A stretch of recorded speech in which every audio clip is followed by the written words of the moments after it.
there, welcome to another part of our Ripoff special. This is part 6, this is the Ripoffs which didn't make it into the A to Z. This is Oh No More Ripoffs, and I would like to start this with Hungry Harry. Get ready! Hungry Harry is perhaps based on Hungry Horace, which was perhaps based on Hungry Pac-Man, and as you can see it has an update in the colour department, and it looks like it rips off Sim City as well, and that's not such a bad thing because it adds a little bit of variety to the humdrum experience. Yeah.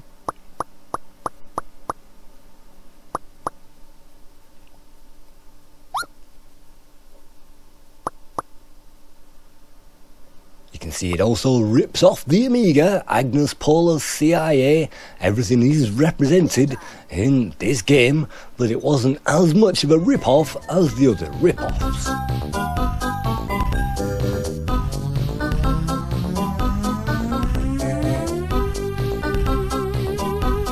I really do love the cutscenes and the music, and the feel of this game is a cut above the average rip-off.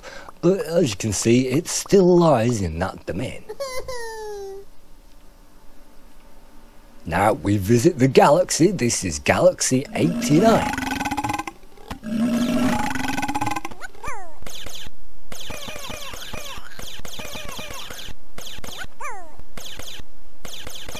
Perhaps no prizes for guessing the arcade original games which this attempts to rip off, and also an Amiga classic.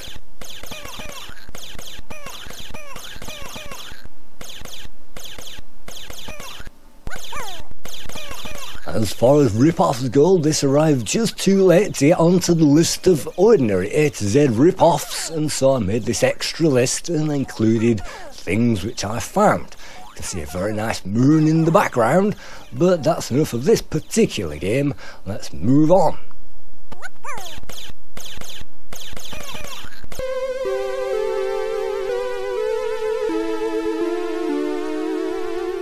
Next we find Jack AGA, and anybody who's played Mr. Do will absolutely know what this game is all about.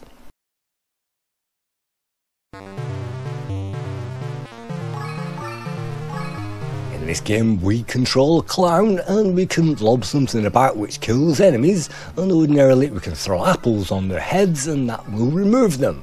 We can also find bonus token items as well, which in this case gives me an apple, and by moving around the maze we can trap those enemies.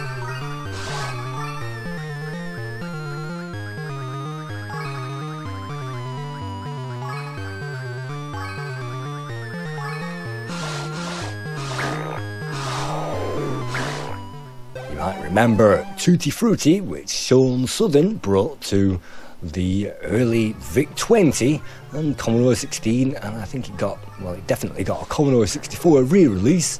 I love those games, and I think the instant playability of these arcade hits are fantastic. And let's move on. This is Baulders Grove. Nothing to do with Baldur's Gate. Of course, this is a Boulder Dash rip-off, but as you can see, it's not a rip-off of rip-offs, it's simply a rip-off.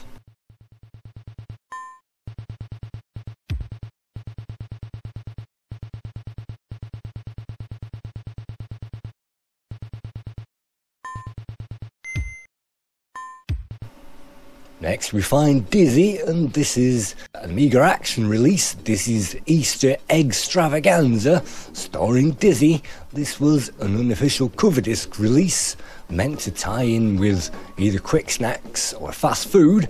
Unfortunately I'm playing that on the old 30, and it definitely does play a lot quicker on the old 30. But it is possible to play this game even on the old 30.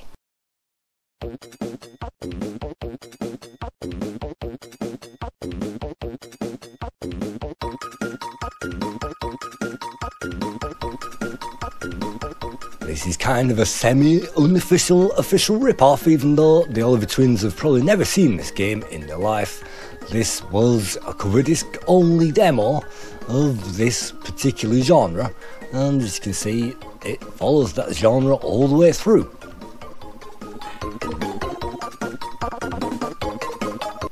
let's move on. This is the Last Starfighter, which was apparently coded in Amos. Prepare for blast off.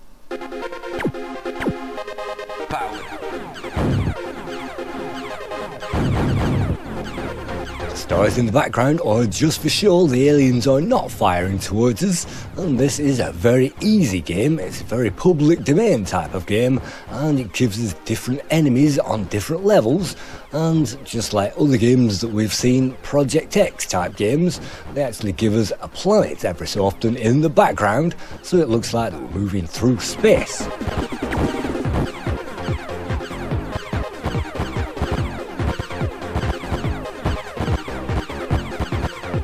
It's not difficult, and in later levels you'll get different waves and different things in the background, but maybe this isn't an ultimate rip-off, so let's move on to another game. This is Legion of Doom.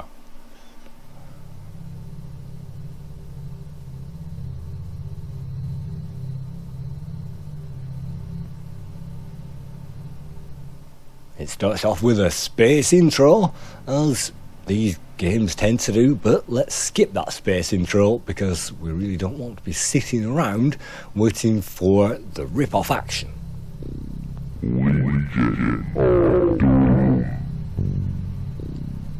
This again is an Amos game, and it's an overhead type game where we move left and right and investigate the dark areas and kill the bad guys. You can see we have lots of guns on offer, but I'm not quite sure how to play it, and playing this on the Authority moves rather quickly. I'm not sure whether this is supposed to be a sim-ant or even an alien breed game, and it's not a specific rip-off, it's just a general rip-off, so that's why it didn't make it into my A to Z.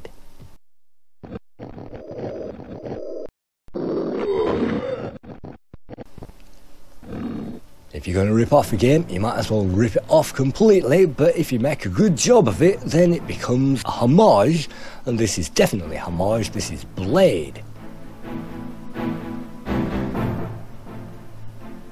Being a later Amiga release, this has got a fancy background, so let's choose our warriors. Let's choose the empath for this, and the warrior.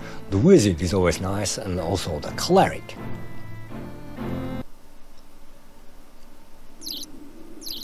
Anybody who's played the XCOM games or Saber Team will be at home with this type of RPG, and it's a very well done RPG, and for that reason it's not entirely a rip-off. It's a game all of its own which borrows heavily from those games which put a rectangular box on the screen and expected the player to walk towards it. And as you can see, it's got lots of things in the background, lots of things on the instrument panel, lots of stats that we can use, and we have 4 in our party which we can use to explore this dungeon.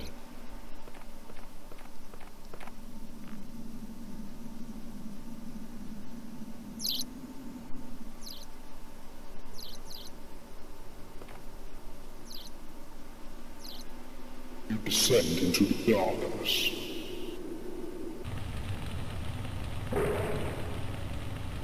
Down in the dungeon, it's creepy, and you can't really do much except for explore at this point. And even though it says that we're holding a sword at the bottom, you can see we have bare hands. You see a monster. We have to wait for the enemies to make their turn in this game, much like Hero Quest. And I never got anywhere with this because I don't have any weapons at this point. You see a monster.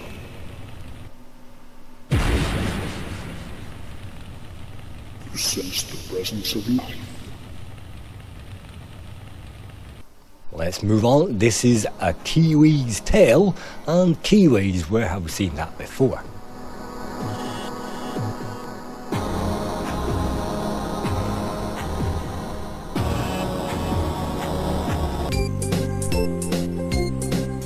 Yes, the Kiwi's Tale is the next game that we're going to play. And so let's press that fire button and let's check that game out. It starts off with a map, and that map is of New Zealand, and in this game we control a flightless bird known as a Kiwi who happens to have the very same items as the New Zealand story.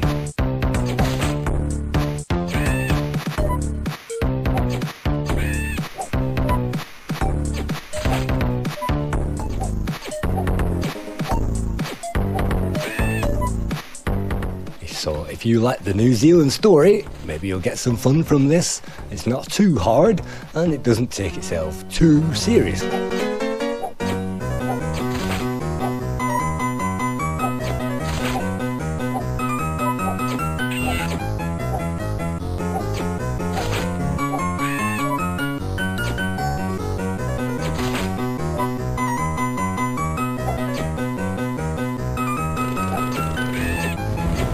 Love those fancy backgrounds, and the fact that we can jump onto balloons as well reminds me of that New Zealand story. But if you're going to rip off your game, if it's not a rip off, it's a homage, and this one is definitely not a homage to Lotus 2. This is City Cars, and in this game we drive down a road, but not like Lotus 2, it's in a Ford Escort.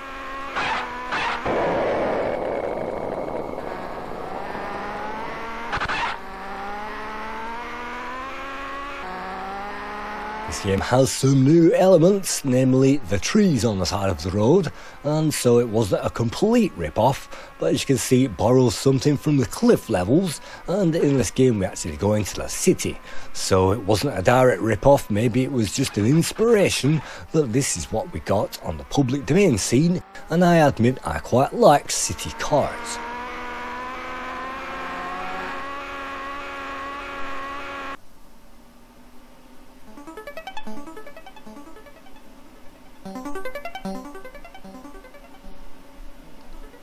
Next it's Magic Roller, and if this game reminds you of Marvelous, that's because this game is probably inspired by that Marvelous kind of format, and that game is still available, and Marvelous 2 from APC and TCP, which continue to sell that game to this day.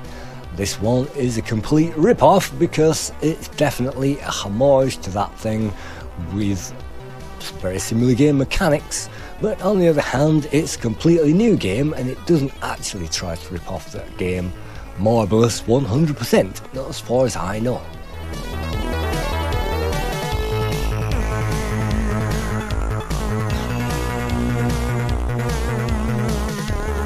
Let's move on, and this time it's trains, and anybody who's familiar with locomotion will know instantly that this is based on Locomotion, which appeared on the Commodore 64 and on the Amiga.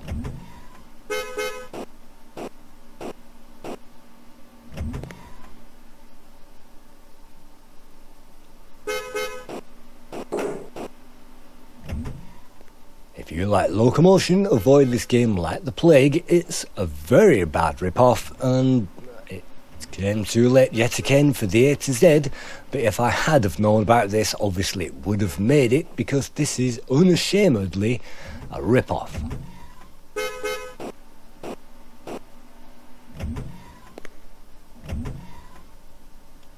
Next we get to a Jet Set Willy game, and we couldn't end this one without another Jet Set Willy game. This is Top Hat Willy, and now we wear a top hat. And you might see that this homages again to Jet Set Willy, and I never actually saw this screen on the original, even though I heard that it was possible to get here. But let's just check out the rest of the maze. You can see very familiar antics with rabbits and telephones and all the familiar enemies that we faced in that game. Beer barrels and birds flying around. And so the aim of this game is to collect up all of the items and all of the rooms, and you can see the percentage of the rooms at the bottom. We've reached 5%.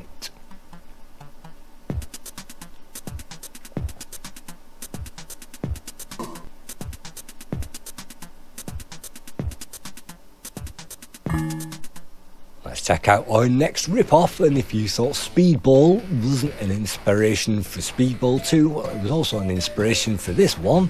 This is Spaceball.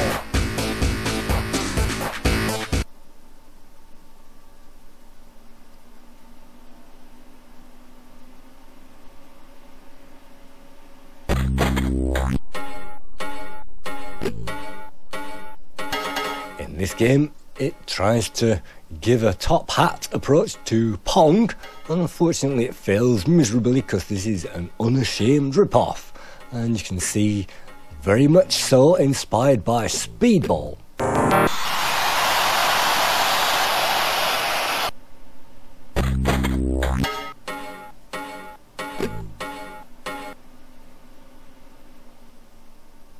If you thought that wasn't bad enough, we also get Robocop, and this is Robocop Target, which was released in the public domain, and this is a mouse-driven game where we get to destroy targets.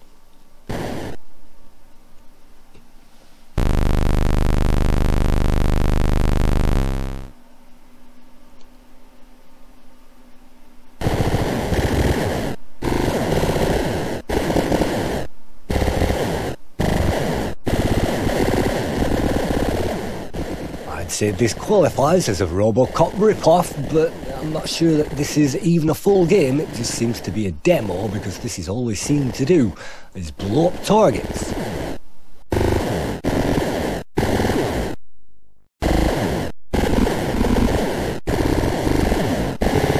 Having done so, let's move on to our next game, and what it is this.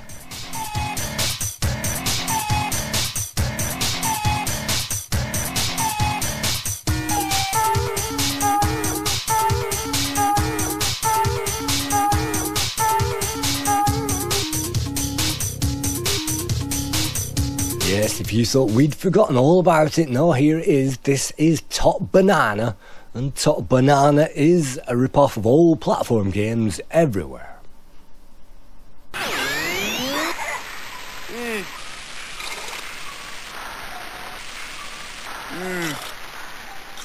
In this game we have hearts at the bottom, and by destroying enemies they will release a heart which changes colour, and when we grab the heart it changes colour. You can see if it matches a colour vacant on the bottom of the screen, then we collect them like the gems in Rainbow Islands. So that's the inspiration for this game, and I'm not sure the inspiration for the backgrounds, because that makes it fairly hard on the eyes.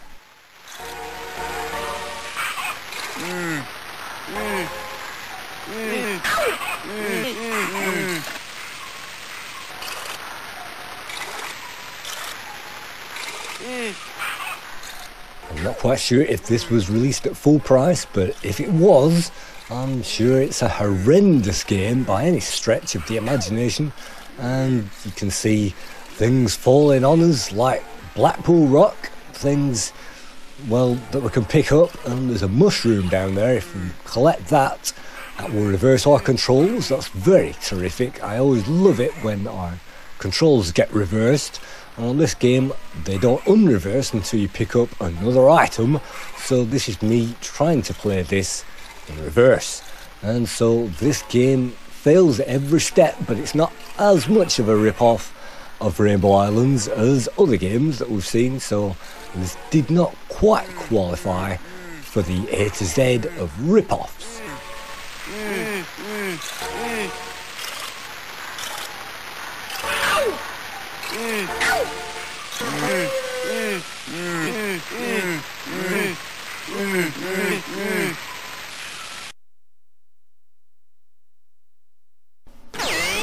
And if you thought Catchphrase couldn't get any more nostalgic, then, well, play this game and you'll find out.